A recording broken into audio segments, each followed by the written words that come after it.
እኔ ዶክተር አብይ አህመድ እውነት በጨዋ ደንብ በህይወት ያለው አይመስለኝም። ካሉ ጠይቁልኝ ፕሊዝ፣ አለሁ በሉን። ለምን እንደዚህ እንደምል ልንገራችሁ። ወጣቱ ስራ የሆነ ነገር ካክስቱም ካጎቱም ካያቱም ምናምን ካለው ከሌለው አቅሙ ተጋግጦ የሆነ ነገር ይከፍታል። ከዛ ግብር ሌላ ታሪክ። እኔማ የአፍሪካ አህጉርም ነው መሰለኝ እንዳጠቃላይ ምን ከፍለው ሌላ ወራው የኔ ምንም አማርኛ ይዘብረቅረቅ ቢልባችሁ ራሱ ይኸውላችሁ እያስተካከላችሁ ስሙት። 2017 ላይ የራሴ 2 ስራ ነበረኝ። አሁን እግዚአብሔር ይመስገን አንዱን በግብር ምክንያት ዘግቼዋለሁ። አንዱ ደግሞ መንግስት የሰጠን ንግድ ፍቃድ ራሱ ሌላ መንግስት ደግሞ ነጠቀንና በዛ ምክንያት ስራው ቆሟል ለጊዜው።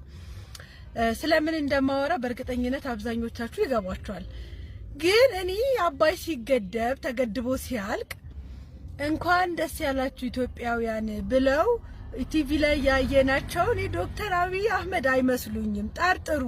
እውነቴ ነው። ኤአይስ ቢሆን እንዴ እሳቸው የሆነ ቦታ ታግተው ራሱ ሌላ ሰው ያስተዳደረንስ ቢሆን እንዴ ወጣቱ ከሀገር ልውጣ ብሎ ፓስፖርት ሄዶ ቀጠሮ ሲይዝ 2 አመት እሺ በቃ በግርም ቢሆን ሞክራለሁ ሲል ጦርነት ስንል አይ አትወጡም። እሺ የት እንኖር እንስራ አትሰሩም።